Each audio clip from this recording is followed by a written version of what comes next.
ஒய்ஃபோடலாம் எங்கேயும் நான் ஜாலியாக எங்கேயும் போக முடியாது அப்படின்னு ஜோசியக்காரன் சொல்லியிருந்தான்.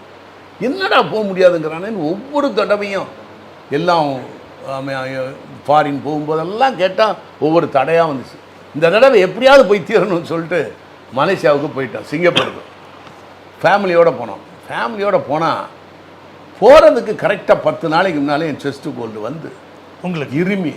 நான் ஒரு இரும மாட்டேன், தும்மல் மாட்டேன், ஏப்பம் விட மாட்டேன், கொரட்டை விடுறது எல்லாத்துலேயுமே ராமகரியமாக.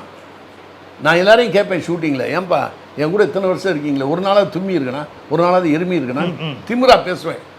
அதுக்கு பழி வந்த மாதிரி எனக்கு இருமல் இருமி எல்லோரும் திரும்பி பார்க்குறேன். வேறு வச்சுட்டேன் ஃப்ளைட்டில். அப்புறம் அங்கே போய் எல்லாத்தையும் முடித்தோம். என்ன டாப்புன்னா சிங்கப்பூர்லேயும் மலேசியாவிலையும் நான் எங்கேயுமே போகல. நான் மட்டும் உள்ளே இருந்தேன். இவங்க எல்லாம் போய் எல்லாரையும் பார்த்துட்டு வந்தாங்க. அதில் ஒரு வித்தியாசமான அனுபவம் வந்தாச்சு. தி சென்னை சில்க்ஸின் மெகா கோம்போ சே சம்மர் சில் அவுட் சே. நீங்க நம்ப முடியாத தள்ளுபடி விலையில்